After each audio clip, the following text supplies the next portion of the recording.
I hope you guys are having a good day. My name is Dr. Boyce Watkins. Welcome to the Black Financial Channel. That's theblackfinancialchannel.com. I am Dr. Boyce Watkins, your friendly neighborhood finance professor. And you guys know that on the Black Financial Channel, we love to talk about economics, and we talk about finance and economics every single day, and we do it from a Black perspective. So if you agree that the Black community is important, if you agree that the Black community should come first, if you agree that we should build Black wealth to solve our problems, put a hashtag B and the number 1 in the chat. Hashtag B1 is the calling card if you haven't done it yet. So all the B1s, put that in the chat.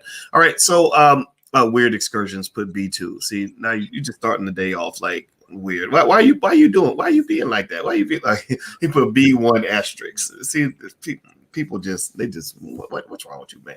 Anyway, all right. So so today I want to talk a little bit about some things that I'd seen. You guys brought this to my attention. I thought that it would be fun to address it. I read an article in Fortune about a woman who made well over $1 million selling an online course. There are lots of people that are doing online courses that are doing really well. I am a fan of this largely because I believe that multi-billion-dollar, $100 billion education industry that where Black people are dumping billions of dollars into that, I believe that should be controlled by us. The same way we talk about controlling the hair care industry and all that, we need to control the education industry. In fact, before I introduce my guests, I want to ask you all a question to get us started. How many of y'all have student loans? Give me a yes. Raise your hand if you have student loans. Lanee, you got student loans? All the student loan veterans who've been, getting student loans is almost like all the people that went to prison. It's like you got all the people that survived prison, and then you got all the people that survived financial prison, which would be the student loans. How many of y'all have dealt with student loans? Well, my thing is that if you're gonna either go in debt or spend money, for education, why aren't you being educated by Black people? There are lots of Black people out here who are capable of educating you at a very high level. We have in the Black Business School, we have lawyers and doctors and professors and really brilliant people that know what they're doing.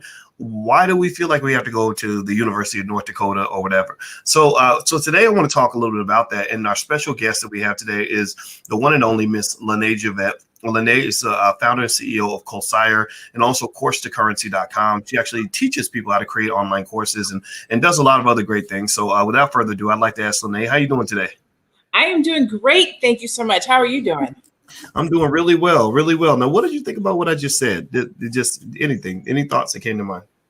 I think that we are late to the course party. I think that it is I wish I had the numbers in front of me, but a multi-billion, almost $1 trillion industry because everybody wants to learn.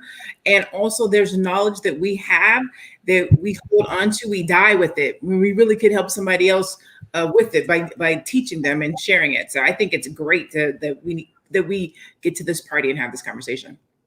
Well, one thing that's interesting is when you talk about being late to the party, I don't think we're late. And the reason I don't think we're late is because people are always going to want to get education, right? Like education has always been around, right? And now there are people who've made more money than others, but I personally think that there's always a new skill people are trying to learn. In fact, during this pandemic, a lot of people are not going to work right now. I read this today on CNBC where they were saying that employers are having a hard time hiring people, not because they don't have the money, but because they just don't want to go back to work. Like for moms, a lot of them actually want to be home with their kids, or they have to be. For a lot of people, they just switched professions. They're just like, okay, I thought about my life and I realized I didn't want to do this anymore, so I'm doing something different. So a lot of them are having a hard time getting their employees back. And I think it's because, you have so much online education going on now that allows you to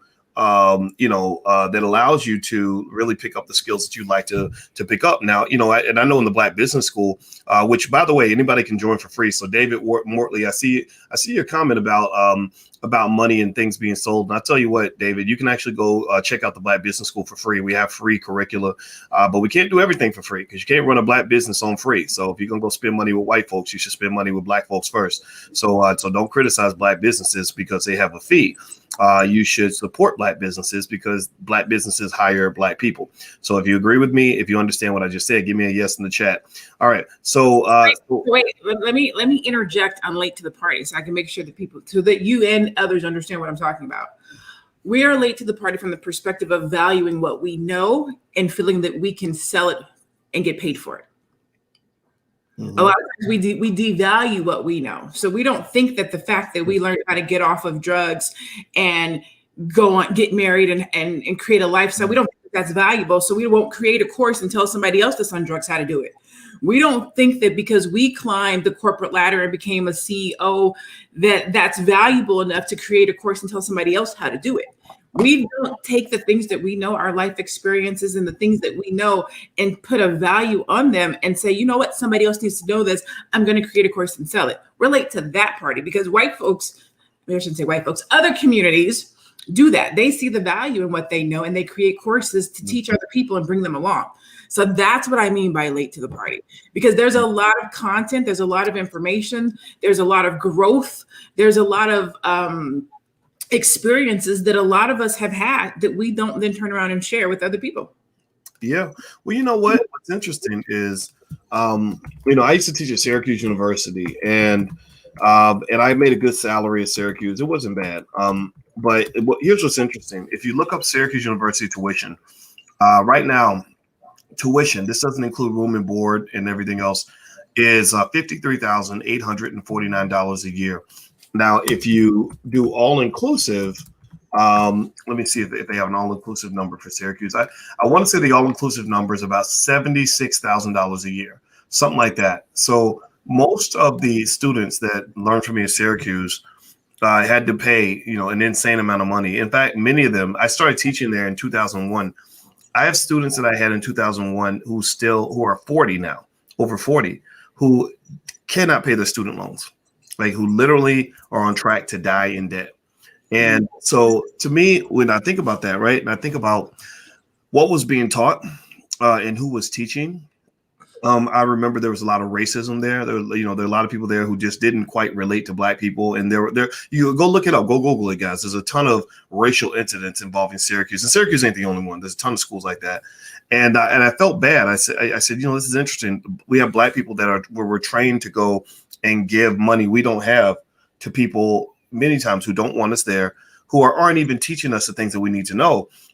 Because a lot of the things that I really wanted to know as a young man were not life skill related sorts of things. Like I needed to know, how can I, as a young Black man, figure out how to go out here and take care of my family when I'm not going to get the same job as the white guy, the same promotions. I can't get a bank loan because banks don't loan money to Black people. Like it's like a whole different way of navigating the system. And then also when you have important skills, like you mentioned, like you talked about, you said, we don't value the fact that we got off drugs and you learned how to get married and all that.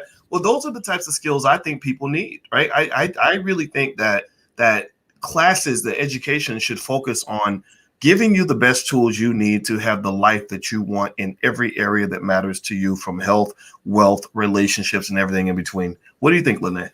I absolutely agree, because a lot of times people feel like they're the only person that's going through it. You may think you're the only person that's struggling in your marriage. You may think you're the only person that's struggling to climb the corporate ladder. You may think you're the only person that's struggling to go back to school.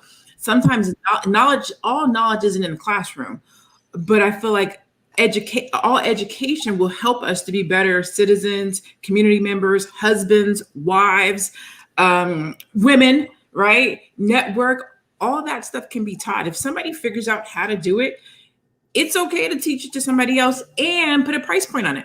Like if, for example, as an entrepreneur, I've started 3 businesses. If I teach somebody else how to start a business that will create a legacy for them, then they can take care of their family and it's going to make them money, I can charge for that.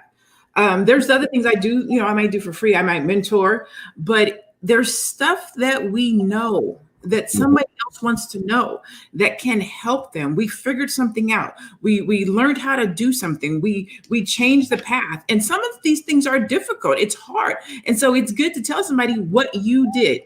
I don't want to have to reinvent the wheel. I don't want to have to try to figure out how to do something that you've done. And if you can show it to me, I'm willing to pay you a little something to show me how you did it, to teach me how you did it. So that I don't have to do it as long or spend as much money.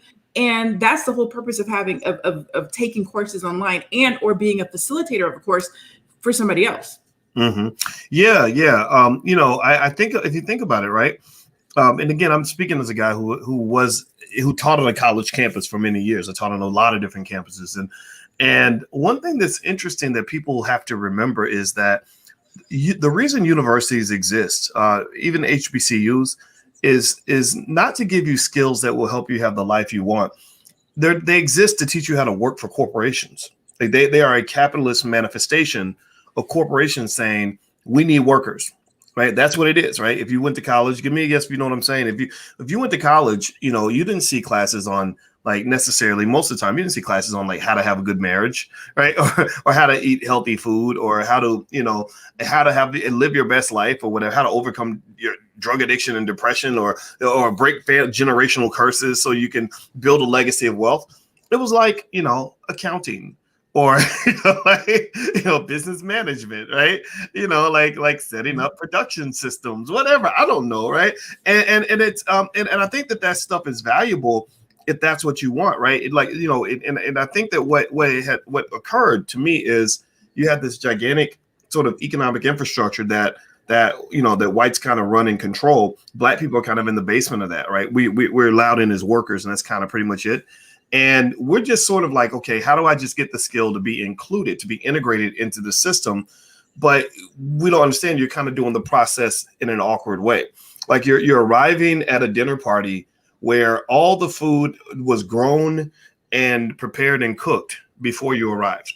So you didn't get to pick what was gonna be put in the ground. You didn't get to pick what was gonna be served, how it was gonna be cooked, how it was gonna be seasoned, none of that. So you sitting down and all you know how to do is pay money to eat this food. And you're like, this isn't even good. Like, I don't even want to eat this. And then they say, well, what do you want to eat? And you're like, I don't know. Nobody ever taught me how to cook. And nobody ever taught me how to grow food. Nobody ever taught me how to raise animals, right? And I think that we have to go deeper than that, right? So when you talk about education, my point on this is to say that a lot of the education that we spend a lot of time getting, we just take it because that's what's served to us. Like, okay, you go to school, you're not going to spend time learning all the things that a black man or black woman needs to learn to be successful, right? Instead, we're going to teach you pronouns, like how to make sure you address someone with the right pronouns if they're LGBT or whatever, right? Or we're going to teach you about Edgar Allan Poe. I never gave a damn about Edgar Allan Poe.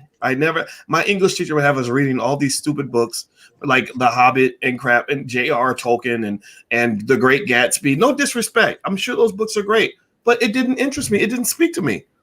Like, okay, give me a book give me the autobiography of Malcolm X. How about that? Right.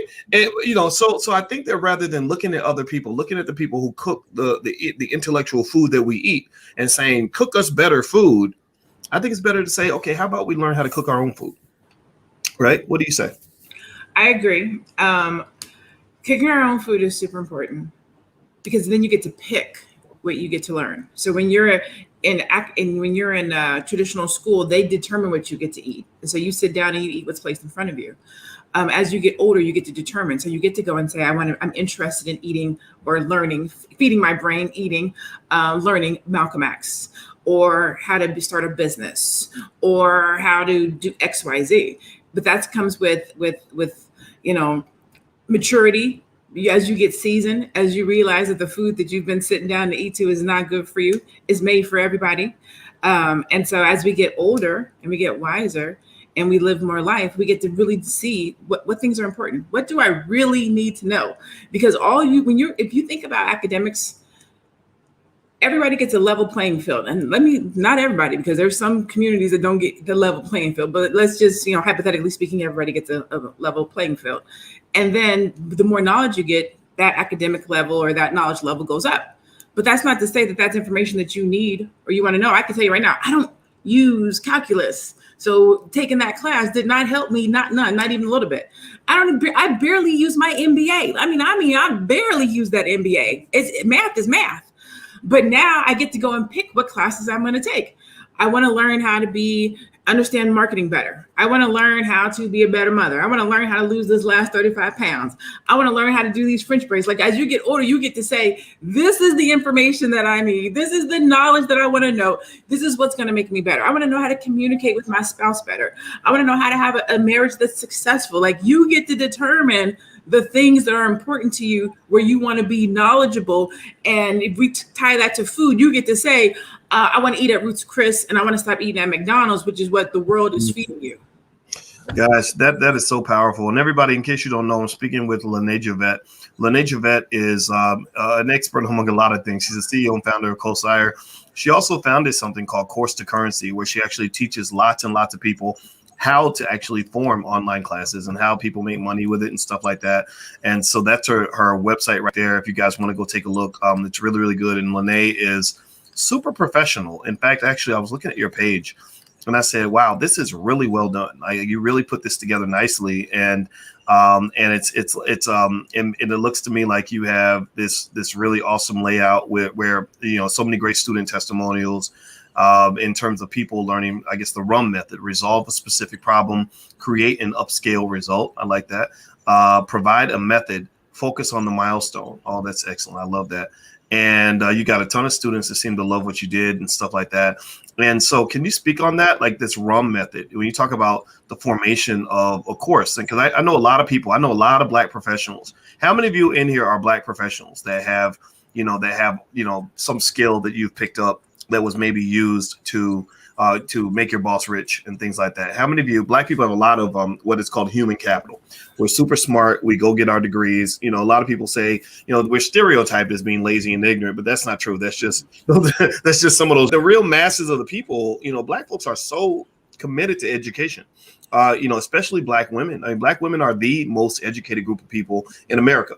That's a fact. That the studies have done that. And I know a lot of brothers who are educated.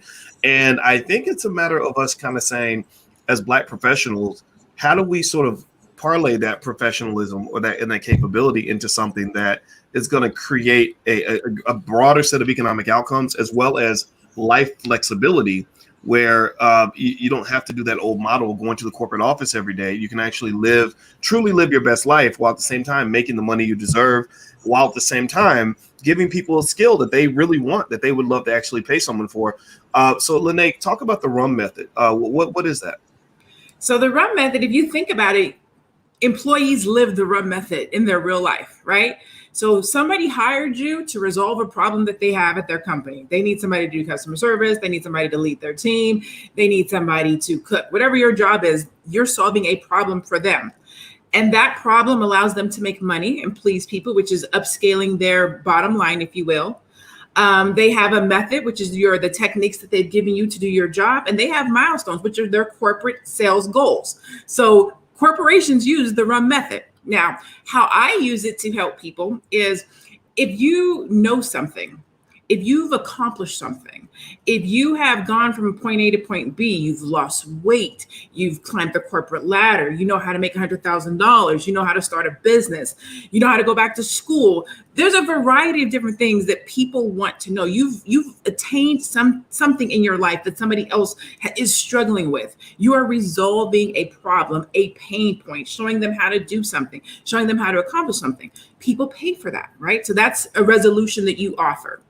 And that's the resolve a problem piece of the RUM method, right? What problem can you resolve for someone else? Okay.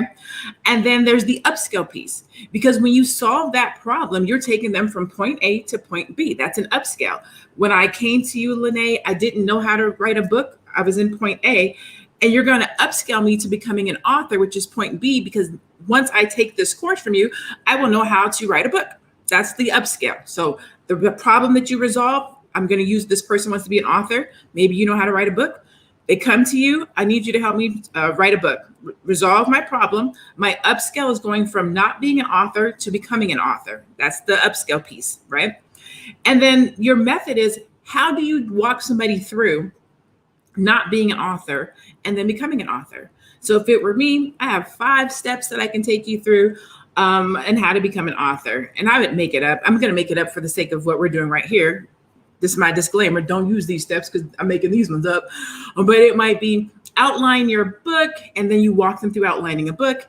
It might be creating a writing schedule. Then it might be self-publishing, and then it might be where to self-publish, and then how to launch. So if you are somebody who knows how to write a book, then that would be your method. These are my 5 steps in how to become an author.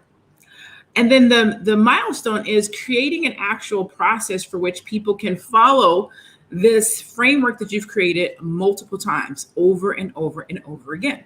And that's basically a rum method, something that you can resolve so that you can upscale a person from point A to point B using a method that you created, and then giving them milestones so they can measure it and do it over and over and over again. Now, we see this again every day in corporate America. Every day that you go to work, you are applying somebody else's rum method. You're resolving their problem. You're upscaling them from point A to point B, whether it's in their sales or where it is that they want to go.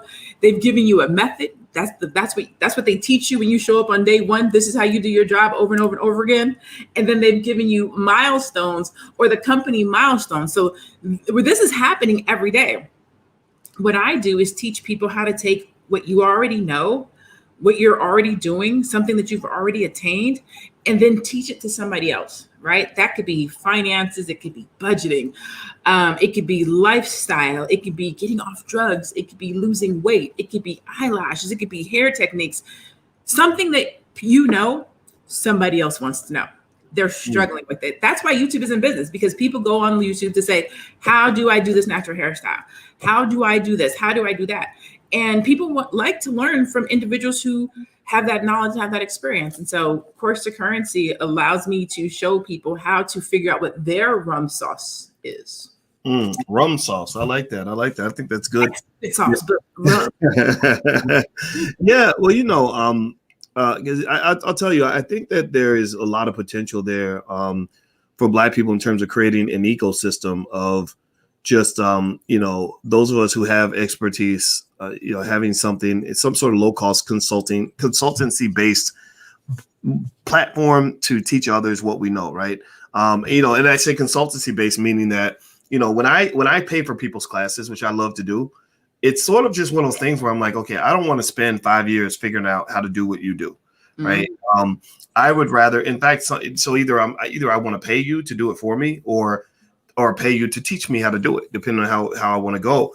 And so there's incentives to me and a huge opportunity in terms of participating in that market as a consumer and as a producer, right? It's like in Hollywood, they have the film industry, and different actors and whatever and directors make movies. And sometimes they're just watching a movie, and sometimes they're in the movie, right? You don't have to always be on one side of that equation. And so I really think overall, when you're just really talking about where that $1.4 trillion in Black spending power is going, a lot of that's going toward education. And I'll tell you what, I've seen people. I saw there was a woman who came through the Black Business School who didn't realize, like, until she took one of our entrepreneurship classes, and she didn't realize that she had this skill, in making sea moss. She just made the sea moss, and it was really good. Everybody loved it, and it was, amazing. And we were like, yeah, that could be a business. Like, you can actually, people buy sea moss. I buy it. I got sea moss tablets right here next to me, right?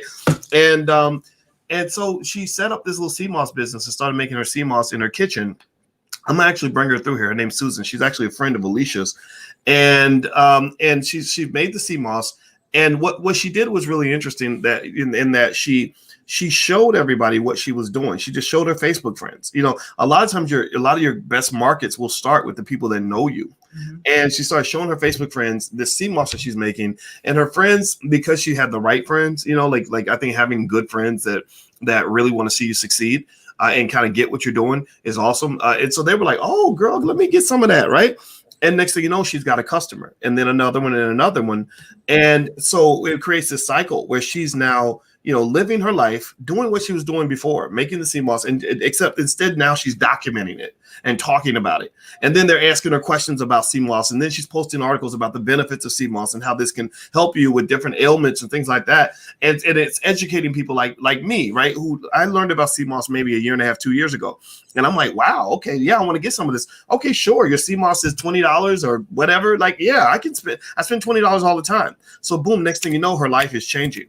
Now it's fascinating. Now she and her husband and her son all quit their jobs, and they pretty much every day, all day, just sit around and make sea moss, and they're making it for all these people on the internet that are begging her for the product. And that's what people don't understand, is that when you finally find your thing, and by the way, she is now also teaching people how to do what she does, right?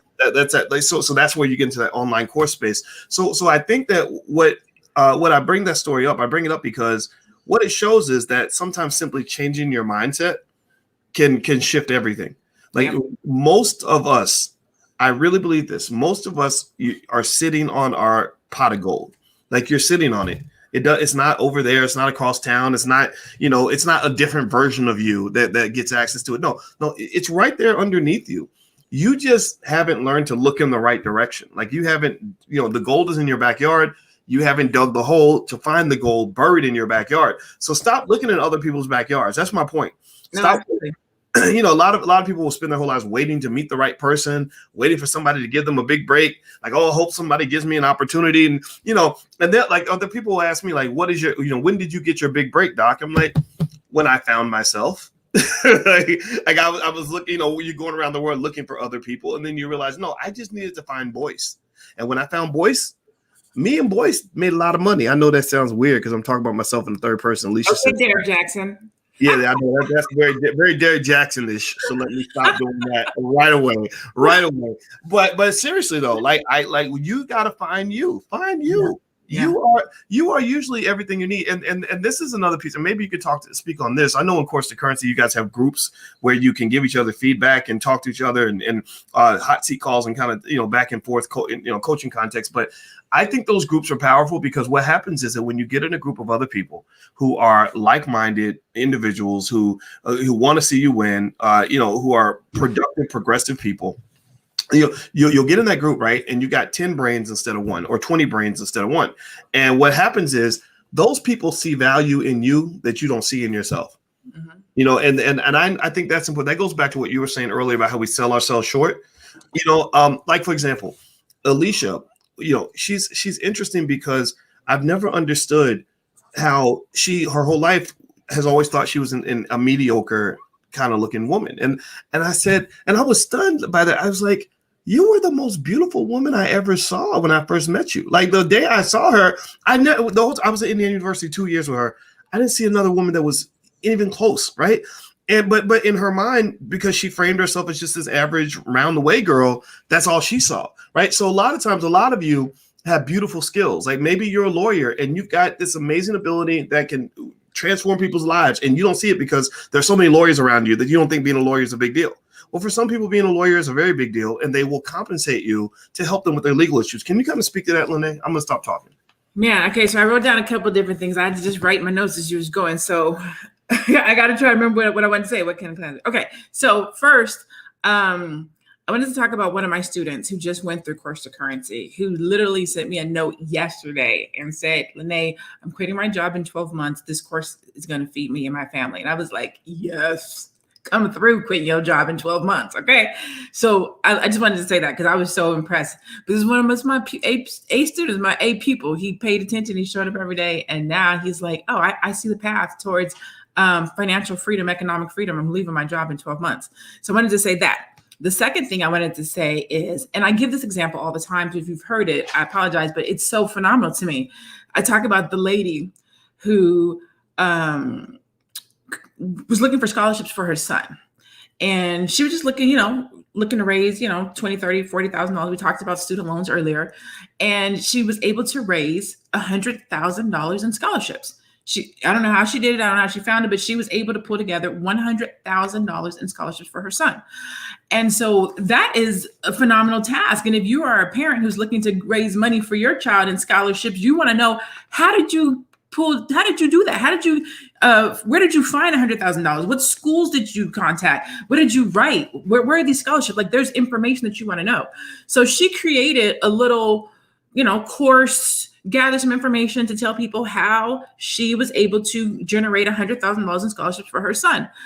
And in doing so, she created a course that in turn brought in $500,000. So learning how to figuring out how to generate $100,000 in scholarships, she was able to create a course to teach other people what she did and made $500,000. Like, the stuff we know is valuable. We don't think it's valuable, but other people want to know it. So that's that. The other thing is, so when you talk about the group dynamics is important, but I'm going to come back to that one in a second. I wanted to talk about myself personally.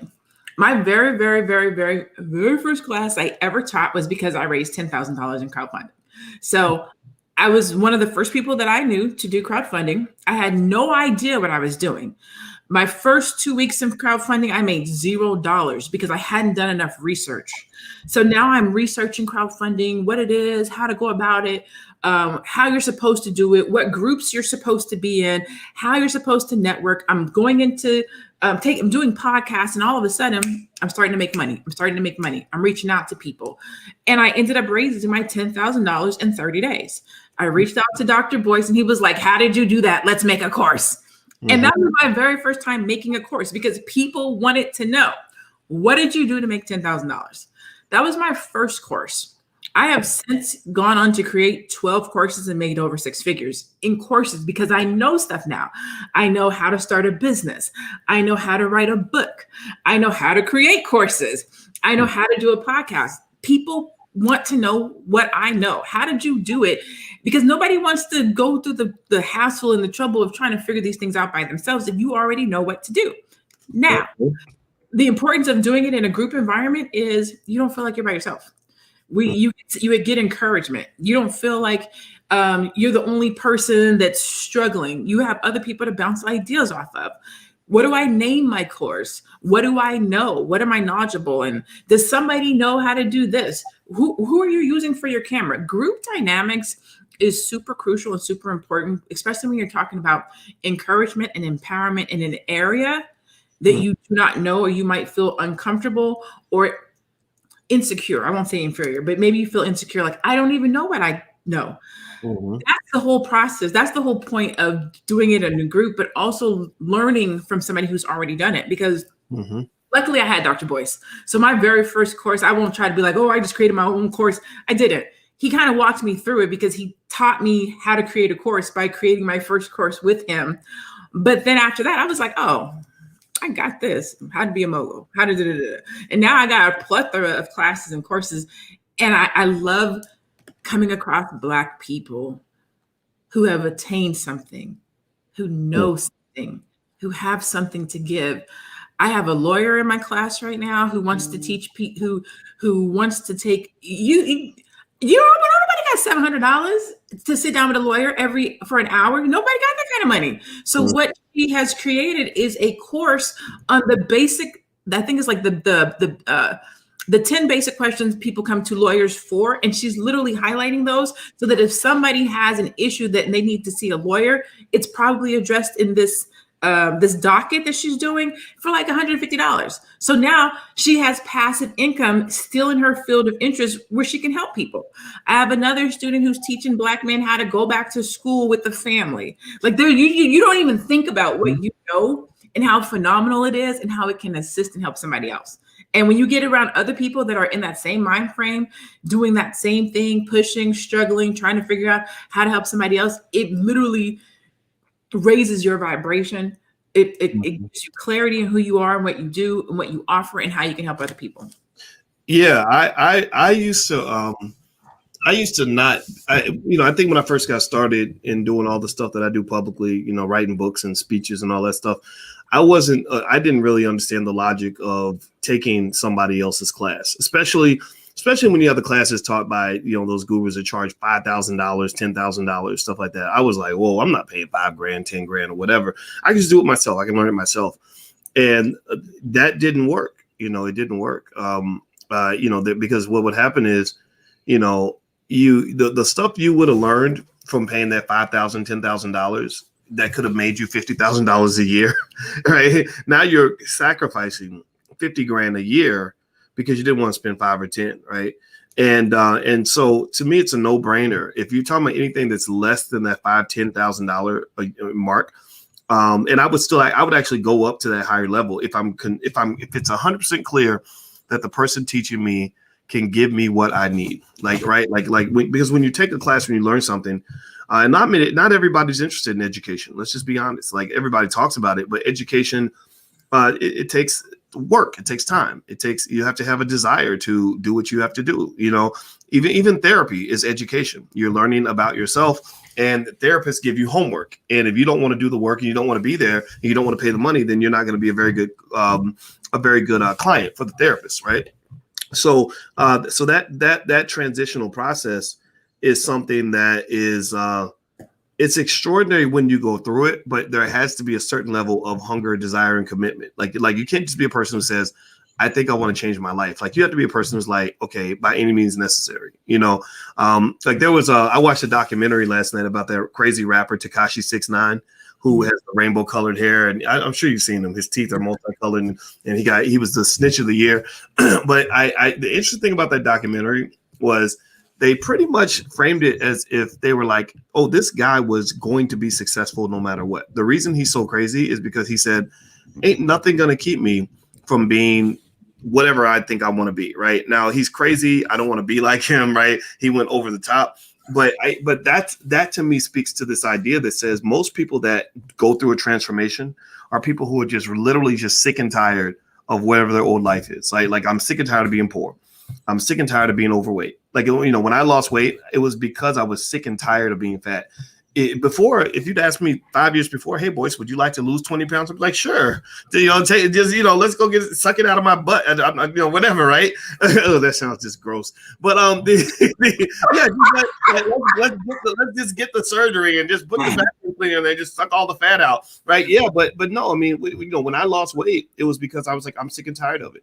You know, when I did a dental transformation, I got made fun of. I got clowned so bad on the internet because when you first get your teeth really fixed, like, you know, I'm spitting everywhere and can't hardly talk and all that. And I was like, no, I'm sick and tired of not having, you know, the dental health that I want to have. I'm sick and tired of it. Right. So I think that what I find is that the people who tend to want to make that investment to educate themselves, because remember, you're spending money all the time. You know, it's just mostly we're usually spending money on things that don't give us any long-term benefit.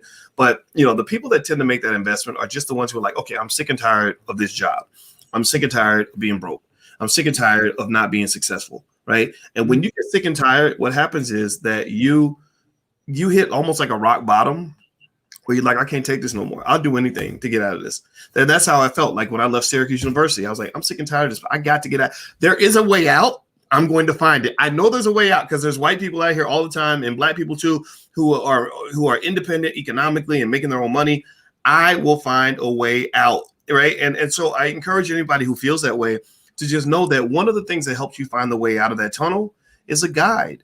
Right. You know, if you have somebody, if you can drop a couple dollars, again, money, beer money, Popeye's chicken money, you know, new car money, whatever, and drop that money to be part of a group where you're going to be supported emotionally, provided with all kinds of information. Now, instead of operating with one brain, solving your problems with one brain, you're solving your problem with 10 brains, 20 brains, right? You're getting guidance and information. You're learning from other people's experiences. That is a superpower because you're not just one person figuring it out by yourself who's living one life and having one experience. You get to have 50 experiences because you got 50 people in that class that have different experiences that can share information with you that will allow you to know what the next move is, right? So I can just tell you right now, point blank, if I had the ability to go to somebody and pay them, you know, half the money I was making at Syracuse every month to just, and I knew for sure they were going to guide me to something that was going to give me a better life, I would have done it. I would have surrendered, submitted to it, all that. So I encourage everybody to just sort of think about it. Let me make a comment to Uncle Buck asked a great question. How do I charge for info that's free on YouTube? Oh my God, that is a great question because a lot of people will talk them out of you will talk yourself out of creating a course because you think it's free on YouTube. Let me tell you how free content works. I'm going to give you all of the why that you want. Why you should do this, why you shouldn't do this. Here's the ABCs and the 1, 2, 3s. I'm going to give you just enough to wet your whistle, just enough to be dangerous, but I'm not going to give you how. So most of the stuff that you see that's free on YouTube, it's the ABCs, it's the 1, 2, 3s. It's not 7, 8, 9, 10. It's not XYZ. It's just the tip. It's just the beginning. So how you can charge for something that's free on YouTube is give the deep, detailed, play-by-play, guide-by-guide information. For example, I'll stick with the author analogy. If you go on YouTube right now and you say, I want to self-publish a book or how do I publish a book, you're going to find a gazillion different videos. And they're going to say, I got my book published on Amazon, and I just came up with a writing schedule, and I outlined my book, and then I got myself an editor, and then and then I had somebody create my cover and my back copy, and I uploaded it to Amazon. And technically, that is how you publish a book. Literally, that's how you publish a book. What they're not going to tell you is how long you should write, where they got it published at, the cost of the front and back cover, what is the spine, how long your book should be. They're not going to tell you where they got their book published. They're not going to tell you how long it takes. Like, they're not going to tell you the stuff you really need to know. They're just going to give you the surface stuff. So that's why I specifically say, don't devalue who you are and what you do and what you know, because the free stuff is just that. We're not with anybody that gives away content for free. We're giving you the stuff that you need to know, the stuff to motivate you, the stuff to encourage you. But nobody gives away the stuff that they paid for. Like, if I paid to learn something, if I paid to become an author, if I paid to learn how to save $1,000, if I paid to learn how to raise $10,000, if it cost me something, and I'm giving you something so that it doesn't cost you anything, or so that it doesn't cost you as much, and you don't have to go through the same pain, and you don't have to bump your head as much. If I'm giving you that, I'm going to put a price point on it, because I know that I'm saving you time. I'm saving you energy. I'm saving you from crying. I'm saving you from doing it wrong. I'm going to help you do it quicker. I'm going to help you do it faster. I'm going to hold your hand. I'm giving you step by step. People pay for that. Free is expensive. Yeah, and I'll tell you that, yeah, free is very expensive. And I can tell you, when I really want to learn something, I pay somebody who knows exactly what to do, and I pay them to answer my specific questions. Because a lot of times the devil's in the details. You know, it's like, for example, if I want to learn how to be a great basketball player, I could probably watch a video about it, or get, a generic, take a basketball class or something. But if Michael Jordan or LeBron James is teaching how to win an NBA championship, and I want to go to that level, then I would probably need to talk to them and have them specifically help me address the specific barriers that are stopping me from getting there. Because a lot of people know how to play basketball, but not many people know how to get to the absolute highest levels. So a lot of the best stuff, the secret sauce in terms of, people making money at a high level and all that. First of all, these millionaires, their time is not free. Their time is not cheap. The people that are really successful at this, right now, you got, of course, people that'll lie to you and pretend, but that's where you look for the proof of concept. But those people are super busy, because they're busy actually making money doing whatever it is that they're talking about doing. And also, what I have found the benefit of, of sort of being in a class space is not just, engaging with the other students, but also, if you have a teacher that can answer your questions, like you can say, okay, I'm having trouble with this. Can you answer that? Like, a person that did a YouTube video isn't really usually going to do that. Right. So I know, for example, I give free stuff. I talk, there's a lot of free information you could get from me just watching videos online, but don't think that that's the same thing I do for my students. My students send me questions. I answer those specific questions every single week. My students are engaged in private sessions where I show them my exact portfolio that I'm actually buying for my family and exactly what I'm doing. Right. And why do I do that and actually let people pay a fee? Well, because again, we talk about valuing yourself. You should have a what they call it, boundary, in terms of saying, yeah, I'm here to help a lot of people, but you ain't going to just go give money to white people and then ignore the Black Business School.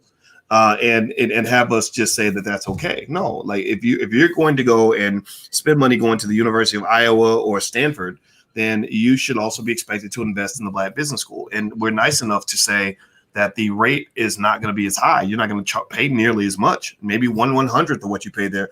But supporting Black businesses is important, and value in the time of Black professionals matters. Like whenever I speak to a Black professional who teaches me something or guides me through something, typically I force them to take money from me. Like, I say, no, I know that you are a lawyer, you have a fee. I appreciate the fact that you're willing to do it for free, but we're not going to do that. How about you just give me a discount and I pay you for your time? right? We have to understand that that's what is required to build an economy and build an infrastructure. And the other thing too is that when you pay for something, you have the ability to demand guarantees, right? So when I give you money, there's accountability that can come with that, where I know now you're going to prioritize me because I've shown that I'm willing to really invest in myself. I'm not just showing up with my hand out, wanting everything for free, right? So I think that we have to definitely, when you talk about Black businesses, you should not look at Black businesses as a charity, because you don't see white businesses as a charity. Right? You cannot build an economy off of charity or brokenness, especially when that person will tell a Black business owner to give everything away for free and then literally turn right around and go spend money with white people. Like the Black Panther Party had the free lunch program, and some of those people didn't need free lunch. Some of the people showed up and took the free lunch from them and would go spend their money at the liquor store, right? So it's like, no, or free breakfast program. I'm sorry, free breakfast. Yeah, no, they should pay. If you can pay, then you should pay something, right? So ultimately, at the end of the day, there's plenty of stuff you can learn for free online, but when I really want to learn something, learn it well, I find the people that I know who can really teach me what I need. I sign up for a class because it's all packaged, it's all together for me. There's also, of course, there's accountability. There's like a private way I can engage with the person, and that's where the value comes in. I always tell people, what is free? What is free all day? What you need to do, I will tell you what you need to do all day for free. Costs me nothing to tell you what to do. How to do it, I got to charge a little bit on how. But what? I can tell you what to do. How? Mm-hmm. That costs. And there's nothing wrong with it. I was talking to my class the other day. I just feel bad for charging. How long did it take you to figure out how to do that? How much money did it cost you? And I'm not tooting my horn, but I'm just going to throw it out there. I have a bachelor's, I have an MBA, I'm in a PhD program. I'm not going to tell you how much student loan I owe, but all that content, all that information, plus 3 businesses, plus 12 classes that I have, plus 12 classes, plus I sit next to Dr. Boyce, so I'm always picking up game from him. Do you know how much knowledge I walk around with on a daily basis? So when I go to speak and give somebody something, I'll be like, yeah, you got to put a little something on it. Now, I say that for me. I want other people to feel that way. I want other people to feel like what you have gone through, what you have dealt with, what you have experienced, what you have gone through, there's value there. And I don't, personally, we don't put value on what we've gone through. We don't put enough value on what we've experienced. We don't put enough value on our accomplishments and our achievements. And that's what I love about Course to Currencies, because I get to help people take their knowledge, their life's experiences, what they've learned, and figure out how to turn that knowledge into a course that can create currency for them. That's what I love to do. So it's super in alignment with what I believe, which is economic empowerment, is going to come through entrepreneurship. You need a side hustle. You need another way to bring in revenue into your home. And you're sitting on it. It's between your ears. There's something that you know that somebody will pay you for. Mm-hmm. Well, and I think of when I signed up for someone's class, I think of it as an ROI decision. So there's 2 thoughts I want to share on that. One is ROI, return on investment. So my thought is if I want to sign up for somebody's class and they say, oh, it's $2,000, and I'm like, oh, that's a lot of money. I could use that money for a bunch of other things. But then I think, wait a minute, but if I learn this skill and I really follow through, then this skill can make me thousands of dollars a year, right? Consistently over a long period of time. It's well worth it, right? Like a lot of times we think of investments as the same as spending. Spending is not an investment. Spending is when you give up money and you get nothing back. Investing is when you put money out and you get more back. It's like when Alicia and I redid the basement, and I spent a ton. Like I didn't want cheap stuff. I wanted the nice stuff. I wanted it done exactly the way I want it. And Alicia was like, gosh, you're spending so much money. I said, no, because this money we put in the house, the value instantly shoots up. So all this money is coming back to us. We're not even giving this money away. So just that basic idea of knowing the difference, I think is really important. Now, another little tip I would give to anybody that's thinking about creating an online course is this. I recommend the use of YouTube and everything to let people know that you know what you're talking about. Be generous with information. I have a lot of people, I see people all over the world who say, I learned so much from you for free, and this is great. And I love that. I have no problem with that. But one thing you have to do in terms of boundaries is don't treat your students the way you treat people who didn't support you, right? Like, always ask yourself, what am I saving for my students? What do my students get that other people don't get? You can't just, because that's disrespectful to them, right? So anybody who signs up for a class that I teach, you can bet your butt, like there's a ton of stuff I can point to that I do with you and for you that I cannot do for everybody else.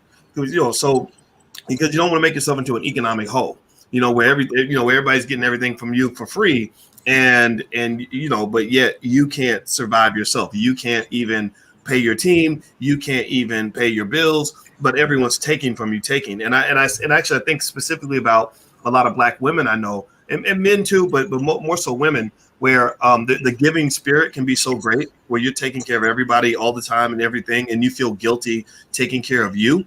And then next thing you know, you're depleted, you're drained. Your health is declining, your mental health is all over the place, your finances are messed up because you're doing everything for everybody but you. I told Alicia, I said, I'm not going to allow you to do that. Like, that's where my so-called toxic masculinity popped in. I don't know, but I did, as the man, I said, I'm not allowing you to just go give to the point where you're just gone. Like, no, I'm going to, make you take an afternoon nap. I'm going to make you take a break. No, we're not doing that. No, mama's not available right now, right? Because I was like, if you don't take care of you, how are you going to take care of all these other people? Amen. Right? If you're dead, like, then all the people that depend on you have no one to depend on anymore. So if you care about them, care about you first, right? And so as a business owner, that was a conversation I had to have with myself. Was I said, Boyce, I know you feel, this is my dialogue. I was like, okay, I was like, okay, I feel bad asking for anything for what I do, but I was like, God, there's so many people who depend on me, and if I keep doing everything for free for everybody, then I can't take care of the people that are around me that depend on me, And so that's when I said, okay, let's do a balance act, right? I'll do a lot of things for the world for nothing, but then I'm going to have something special that I save for those who really want to go deep, who really want to invest, who want to put their money where their mouth is. If you care about somebody, you won't just tell them you care about them. You will support them. You would support them economically. I had that conversation with Dr. Claude Anderson this weekend. I said, those people, all those celebrities calling you, talking about they love Powernomics, they need to write a check. All those people telling you, oh, we think you're great, Dr. Anderson, they need to make sure your foundation is good, that you have all the resources you need. And I said that because that's what I did. If I was not supporting and helping you financially, I would not feel like I'm truly showing that I care about you. So there it is. Like, demand that from the people around you.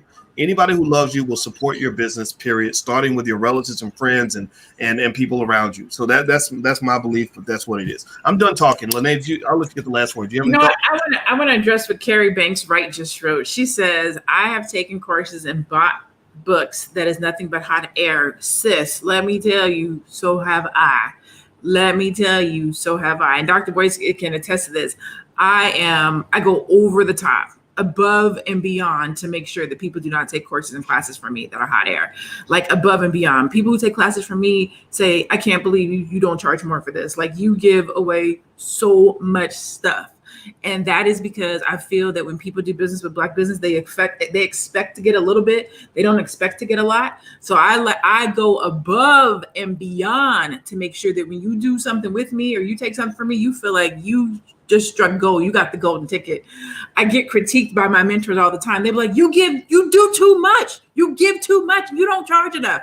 But I serve my community. So I try to make everything at a decent price point where people can afford it. But I want to make sure that you're going to get above and beyond what you pay for, because I have taken courses and classes where I have paid a whole lot of money and gotten a little bit for what I paid for. So I want to just say that Dr. Boyce can attest. Anybody who has ever taken a class from me will tell you that. I'm super proud of that. That's one of the things that I'm proud of. It slows me down. Mm-hmm. It doesn't allow me to make as much money as I can. But the impact that I get to have in my community and the influence and the fact that I get to help other people, it makes up for it makes up for it in my heart and with my extra credit heaven points, more so than it does in dollars in my bank account. But the last thing I wanted to say, because I get this is a question that I get all the time. How do I know if I should make a course? How do I know what I know? How do I know if I even have the information or the knowledge to create a course? And this is what I tell people. What do people ask you? Somebody comes to you and asks you something on a regular basis. How did you do this? How do you do that? How did you climb the corporate ladder? How do you sew? How do you get your hair to look that nice? How do you put outfits together? Have it's the right body type? How did you get off drugs? How did you get your life together when you got out of jail? How did you go back to school? How have you managed to have a marriage for 25 years? There's something that that somebody has come to you and asked for on a regular basis. How do you fry the best fried chicken? Like, there's something that you're doing on a regular basis that people come to you and ask, and you can turn that into a course. Now, I don't tell people that you have to create a course that you can leave your job and make money on. Maybe you can, and maybe you won't. But at the very minimum, if you just wanted to add 6 figures to your income, or maybe just enough to take a vacation, I don't know. But let's just say you wanted to add 6 figures to your income, right? If you created a course that was $199 and 500 people bought that course from you for 500 people bought that course from you in a year, that's $100,000. That means you would only have to sell that course 41 times a month, 10 times a week. And you could literally add an extra $100,000 to your household. Again, that might not be enough for you to quit your job. It might be, but it does influence your lifestyle. It does dictate how you get to live, when you get to vacation, where you get to vacation. Are you flying coach? Are you flying first class? Like, it just changes how you get to live. You know what I'm saying? Dr. Boyce talks about fucking money. Like, it build that up. It's a down payment on the house. Like, it's lifestyle. And I get super excited about impacting and changing the quality of life that we as Black people live. Like, my new company, it's called Upscale Noir, which literally means upscale Black. My whole agenda, every day I wake up, everything I do is all about upscaling the Black experience. So I do that through teaching people how to create courses. I do that through teaching people how to become better entrepreneurs. I do that through teaching people how to create their own products. I wholeheartedly believe that our economic empowerment, our financial empowerment is going to come through entrepreneurship. So we need to have a full-time business if you can, but if not, a side hustle, just something that brings some more revenue, some more income, an additional revenue stream into your home so that you can have more power over what you do and how you live. Well, what's interesting, first of all, to your point about you get books or courses and they're hot air. That's where a money back guarantee comes into play, right? I think you have a money back guarantee. And I know in the Black Business School, we have money back guarantees on everything. And this is my advice to anybody. Like, don't take people's money if they're going to walk away pissed off and mad at you, like feeling like you didn't deliver for them. Find out how to deliver. And if you can't deliver, then give them the money back. Don't do that. But then the other thing I would say is, I love that. I mean, that was ambitious when you said 6 figures and selling 41 times a month and things like that, which is a little over about 1.2 sales per day kind of thing. But 100,000, right, added to your income is life changing, right? When I first got started, all I want to do is add at least 10 or 15,000 a year to my income. Like I remember when I was at Syracuse, I was doing pretty well. I made I had a good salary at Syracuse. I made about $115,000 a year, and I spent a lot of years in school. I was in school till I was 31. So, and I was the only Black African American on the planet to get a PhD in finance that year. And so there was no competition in that regard. But here's the thing: our raises every year would be like maybe 2%. Or 3%. So 2% raise is like maybe $2,000 to $3,000 a year, right? Maybe $4,000 or $5,000 if you were really lucky. And I remember that all the faculty members would fight over who was going to get the 2% raise versus who's going to get the 4%, who's going to get the 5%. I don't think anybody got 5%. But I'm just making that. Maybe I'm making that up. But even at that peak of 5%, which nobody got, you're talking about about $5,000-$6,000 a year, right? So you could really take that example you use and scale it down to $10,000 in a year. Then at that point, you're not selling 500 units a year. You're selling 50, right? You're not selling 41 units a month. You're selling 4, right? 1 week. One per week. One person per week that buys from you. You then have the ability to do this amazing magic trick, which is one of the first things that I discovered when I left Syracuse, is that when you just kind of find your little niche, your little blessing, your little purpose, your little passion, and you find some people that can relate to that, you have the ability to give yourself your own raises You get to decide how much of a raise you're going to give yourself that year. I know people that have businesses that aren't even doing that great in terms of money. You know, they're not making like insane amounts of money, but that little bit of money, like that extra $4,000, $5,000 a month, oh, that sets it off. Now you got $4,000 a month that you can put into your stock portfolio, or you can keep all your expenses, like spend money the way you want. You don't have to cut anything and still have extra money to save, right? So I encourage everybody to start small, right? Start small. Like make that, you know, set up that first product, make that first sale, ask the people on your social media, like, okay, what can I help you with? What can I do for you? If you fulfill people's need, then they will be glad to pay you. You ain't got to make a sale. You don't have to sell, you know, a pretty girl ain't got to sell herself to the right man. Like he's going to walk up to her, you know, like, at least she didn't have to sell herself to me. I didn't have to sell myself to her. We just treated each other well and fulfilled each other's needs. And then next thing you know, that's when the magic happens. So that's my last point on this. I want to say thank you, Lanee Javet, for hanging out with me today. This has been a fun conversation. Yes, I love this conversation. I'm going to, do you mind if I give Barry Harrison says, how do we reach out to the presenter? And I'll just say, you can always find me at laneejavet.com. On my social media is I am Lanee Javet. So it's my name. I am Lanee Javet, Facebook, Instagram, YouTube, Twitter. And then again, Course of Currency for sure. Always there if you want interest. I am Lanee Javet in one word. I am Lanee Javet, one word for social media. Okay. And then Course of Currency, if you're interested in taking this course. I do, so that it's an 8-week course, or an 8-module course, if you will. And every Monday night I do live, we don't call them office hours. My class, they call them light bulb sessions. So on Monday nights we do light bulb sessions, which is where we brainstorm course ideas, course strategies, course marketing. Every Monday night I jump on and we go in, we go ham. We have a good time in our light bulb session. So yeah, if you want to join, change your life. I enjoyed talking to your students too. Believe me, there's some little things I figured out about creating online courses along the way that you know, I think I'll just say that this is you know, the kind of stuff that where it takes you have to do a lot of trial and error to figure out some of the things that I figured out over time. So I'll be happy to come back and talk to your students again. Yes. Yeah. So for those of you out there that want to jump in, feel free to go to coursetoCurrency.com. That's Lanee's website. And thank you guys for hanging out. It was fun talking to you. And Miss Javet, you have a wonderful day, and we'll see you all soon. Take care. Bye-bye.